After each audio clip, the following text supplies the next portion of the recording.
T42 jadi rebutan. Semua orang menikmati acara. Senyum, tawa dan canda. B. Lo baik-baik aja kan? Tanya Andi. Insya Allah baik. Seperti yang lo lihat. Jawab Bayu. Pasti gak mudah ya kan Bey? Ujar Salsa. Awalnya iya dan itu gak bisa gue pungkiri.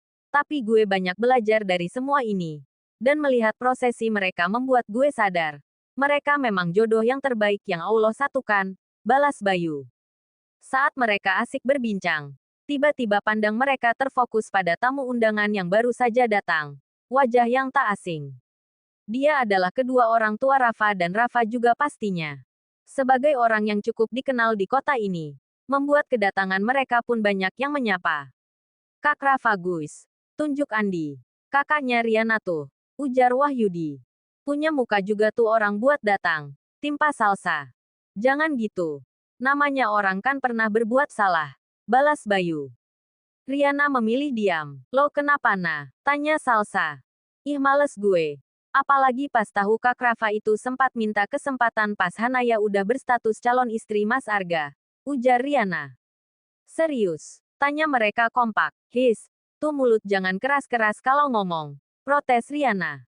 Lo tahu dari mana nah? Tanya Bayu. Pas gue mau main ke rumah Kak Rafa. Gak sengaja kedengaran Kak Rafa ngamuk-ngamuk sama mamanya.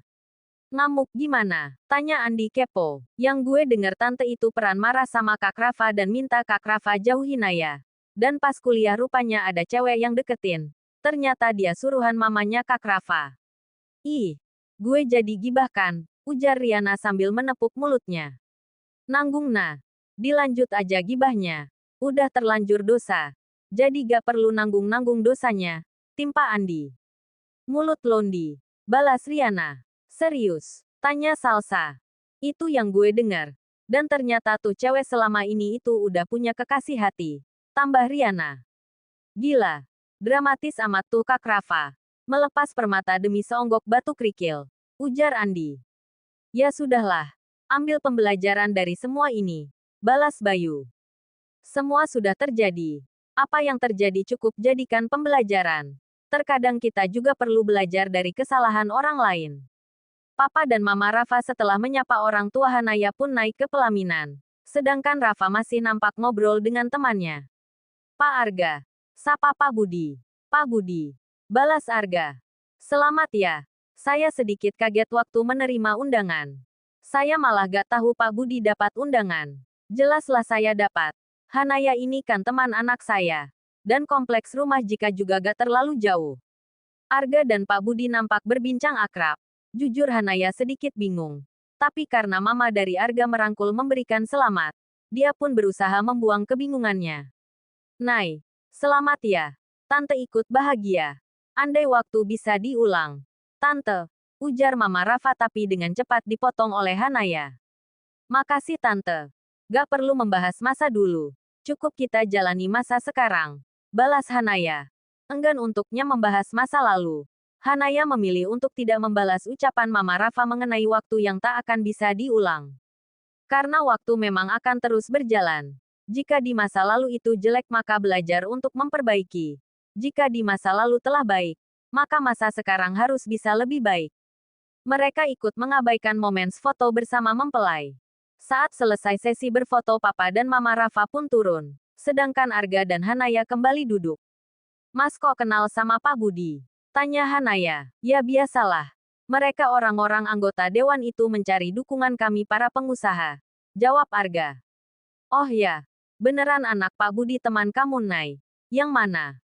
Mas gak ingat sama tante tadi. Kita sempat loh ketemu beberapa waktu lalu pas kita meeting. Arga berusaha mengingat-ingat. Gak ingat. Yang mana? Tanya Arga. Mamanya Kak Rafa. Kita pernah jumpa waktu di restoran. Jawab Hanaya apa adanya. Jadi Pak Budi itu papanya Rafa. Tanya Arga sedikit kaget dan Hanaya hanya membalas dengan anggukan. Kenapa? Tanya Hanaya. Ternyata saingan Mas orang hebat ya. Ujar Arga. Gak ada yang saingan kali Mas. Udah ah. Terserah siapapun itu. Yang penting Mas yang menang. Hehehe. Ujar Arga sambil terkekeh. Saat mereka sedang tertawa, ada terdengar langkah kaki mendekat dan mereka pun berdiri. Dan betapa kagetnya Hanaya. Ternyata Rafa lah yang datang. Berbeda dengan Arga. Dia terlihat biasa saja. Selamat Yanai, ujar Rafa. Makasih Kak. Balas Hanaya. Arga bisa melihat ada penyesalan yang terpancar dari raut wajah Rafa. Oh ya, saya juga mau minta maaf untuk kejadian di masa lalu, ujar Rafa sambil menatap Rafa. Sudah saya maafkan jauh-jauh hari. Cuma satu pesan saya. Jangan terlalu lama berjalan di masa lalu. Karena di depan sana pasti ada masa depan yang lebih baik, balas Arga sambil menepuk pundak Rafa. Kak Rafa. Naya tahu kakak adalah pria baik dan juga cerdas. Lupakan apa yang pernah terjadi. Kak Rafa bukan laki-laki lemah. Kak Rafa berhak bahagia, ujar Hanaya tapi itu hanya dalam hati. Ya Rafa bukanlah laki-laki yang tak berpendidikan. Seharusnya dia bisa lebih bijak dalam menjalani hidup. Menyesal boleh. Tapi jangan terpuruk. Jika sudah terlanjur terpuruk jangan putus asa. Segera bangkit. Masih banyak yang harus diperjuangkan. Doa terbaik untuk kalian, ujar Rafa dan saat Rafa akan beranjak, Riana dan kawan-kawan pun datang. Foto dulu Kak. Kan kita dulu satu seperjuangan di masa OSIS, ujar Bayu tiba-tiba. Iya Kak. Jangan biarkan momen kebahagiaan sahabat kita terlewatkan, ujar Andi. Boleh kan Mas? Tanya Bayu ke Arga. Ya boleh dong. Balas Arga. Mas fotografer. Foto kita dong. Panggil Salsa. Dia memang yang paling heboh. Semua pun terkekeh. Mereka pun lagi dan lagi mengabadikan momen-momen bahagia bersama Hanaya. Dan bukan hanya mereka saja saat mereka selesai dan akan turun. Tiba-tiba tema divisi perencanaan datang. Kita juga dong mau gabung. Teriak Riana. Muka-muka kamera Mahya Hayuk. Balas Salsa. Heboh jika sudah kumpul ya hasilnya heboh. Untung saja ini pelaminan kuat. Jika tidak kuat, bisa roboh nih pelaminan akibat ulah mereka. Kediaman Rafa. Rafa mau kemana? Tanya sang mama yang melihat Rafa baru pulang dari undangan tapi sudah kembali meraih kunci mobilnya. Apalagi sih Ma? Apa peduli mama? Tanya Rafa sinis. Rafa. Bentak sang papa. Papa tahu mama kamu melakukan kesalahan. Tapi dia adalah mama kamu. Yang melahirkan kamu. Membesarkan kamu. Bukan begini cara kamu marah Raf. Kali ini sang papa berbicara dengan nada lembut sambil menepuk pundak sang putra. Jika Hanaya memang jodoh kamu, sejauh apapun kalian akan dipertemuan. Jadikan yang terjadi sebagai pembelajaran. Papa tidak kalah kecewanya dengan mama kamu. Tapi kita tidak bisa berlarut dalam kemarahan. Kali sang papa memeluk sang putra sedangkan sang mama hanya bisa tertunduk. Harta. Tahta itu yang mama Rafa pikiran dan pentingkah saat Rafa dekat dengan Hanaya. Hanaya hanya anak dari pedagang warung makan kecil. Tinggal di kompleks sederhana. Berbeda jauh dengan keluarga Rafa. Tapi siapa sangka, usaha tak membohongi hasil. Kegigihan ayah mampu membawa warungnya cukup terkenal di kota ini. Mampu memberikan pendidikan terbaik. Lawan dari kata bahagia adalah sedih. Lawan dari kata sehat adalah sakit. Lawan dari kata kaya tapi bukan miskin. Karena ada Allah Sang Maha Mencukupkan. Dan sesungguhnya dialah yang memberikan kekayaan dan kecukupan. Surat An-Najm 48.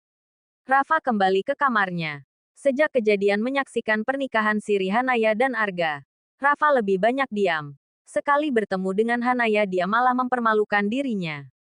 Allah mengujinya dan ujian itu tak akan melampaui batas kemampuan. Tapi semua kembali kepada manusianya.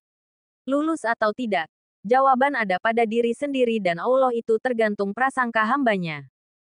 Lelah seharian harus duduk berdiri. Duduk lagi berdiri lagi. Membuat kakinya sangat pegal. Tapi Hanaya sangat bersyukur sang suami begitu pengertian. Arga dengan telaten memijat kaki Hanaya bahkan hingga Hanaya tertidur pulas. Hanaya tidak sadar apa yang terjadi hingga pagi ini terdengar suara tilawah dari masjid. Tidur dalam kungkungan sang suami membuatnya begitu hangat. Seakan enggan untuk beranjak. Diangkatnya tangan kekar yang melingkar di perutnya perlahan. Tapi ternyata sia-sia. Sang pemilik tangan kekar itu malah semakin mengeratkan pelukannya. Mas lepas dulu. Naya kebelet.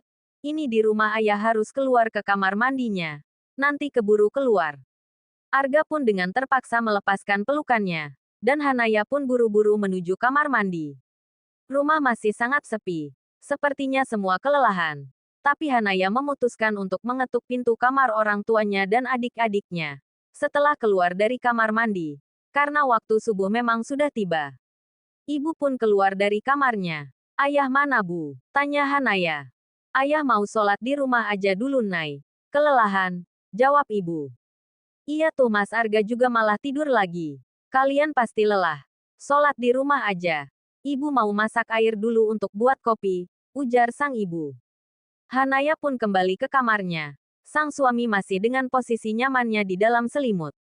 Mas, udah azan. Sambil mengelus rambut Arga. 5 menit lagi. Jawab Arga dengan mata terpejam. Awas penundaan itu adalah bisikan iblis loh. Arga pun dengan berat membuka matanya. Bisa aja ya buat suami biar bangun, ujar Arga dengan nada seraknya. Kita sholat di rumah aja jamaah bareng ayah dan yang lain. Mereka berenam pun melaksanakan sholat subuh berjamaah di rumah, dengan Arga sebagai imamnya. Selesai melaksanakan sholat subuh Arga memutuskan untuk lari pagi. Lelah tubuh. Tapi jika dia bawa rebahan malah semakin membuat malas untuk beranjak. Jadi dia memutuskan untuk lari pagi dengan mengajak ayah dan Ardana pun tak mau ketinggalan. Sedangkan 3 wanita itu sibuk berkutak-katik di dapur. Gak ngantor hari ini? Tanya ibu. Gak Bu. Mas Arga ambil libur dulu. Katanya biar Bang Gani yang urus. Kapan kita liburan teh? Jalan-jalan 2 keluarga? Tanya Artika. Mas Arga udah ada rencana sebenarnya. Tapi waktunya belum tahu kapannya. Kemana teh? Tanya Artika kepo. Nanti juga tahu kok. Masih diurus. Buat penasaran aja lah. Ibu dan Hanaya malah terkekeh melihat Artikan yang penasaran akan liburan kemana. Tak berselang lama 3 laki-laki beda generasi itu pun masuk ke rumah setelah mengucapkan salam. Nampak keringat membasahi kening Arga. Tapi itu membuat ketampanannya bertambah. Hanaya pun mendekati sang suami dengan membawa air mineral. Dilapnya keringat sang suami dengan tisu. Ibu pun melakukan hal sang sama ke ayah. Nasib jomblo. Ambil air minum sendiri. Ngelap keringat pun sendiri. Ujar Ardana dan itu membuat semua tertawa. Mau? Tanya Hanaya. Maulah. Jawab Ardana. Minta tuh sama teteh kamu yang satu itu. Kalau gak mau, ya nunggu nanti kalau udah nikah. Ledek Hanaya. Ardana malah memanyunkan bibirnya sambil menyambar pisang goreng yang ada di meja makan. Semua sudah segar dan semua juga sudah selesai sarapan. Ayah dan Arga pun menuju warung. Karena Arga ingin membantu di warung sekaligus melihat proyek pembangunan warung ayah. Sedangkan Hanaya yang tadinya ingin ikut memutuskan untuk rebahan. Tiba-tiba merasa lemas. Mungkin karena kelelahan di acara resepsi kemarin. Di warung Arga tak sungkan membantu mengantar pesanan. Dia juga belajar menyajikan makanan. Ayah bahagia bahwa menantu yang berstatus bos besar itu tak malu melakukan pekerjaan seperti itu. Karyawan baru ya Pak. Boleh dikenalin dong. Saya punya anak gadis di rumah, ujar seorang ibu. Hahaha, si ibu. Bisa ngamuk nanti istrinya sama saya Bu, balas ayah. Ya, udah punya istri Pak. Seriusan. Nanti jangan-jangan Bapak gak yang mau ngejodohin dengan anak Bapak? Tanya ibu yang lain. Bukan ngejodohin Bu. Malah udah jadi mantu, ujar salah satu pegawai ayah yang lain. Seriusan? Tanya 2 ibu-ibu itu kompak. Mangga. Ditanyakan langsung. Ujar ayah mempersilahkan. Saat sedang mengantarkan pesanan, ada seorang wanita yang bertanya. Mas boleh minta nomor handphonenya gak? Waduh saya gak bawa handphone Kak. Jawab Arga sambil menaruh pesanan di meja. Masa gak hafal Mas? Tanya wanita yang lain. Hafal sih Kak. Tapi handphone yang pegang istri saya. Jawab Arga. Karena dia memang lupa untuk membawa handphone tadi. Yah, mahnya udah punya istri. Serius. Nanti masnya cari-cari alasan aja. Waduh mana saya berani Kak. Tuh mertua saya. Tunjuknya pada ayah yang sedang menahan tawa. Menantunya jadi rebutan hari ini.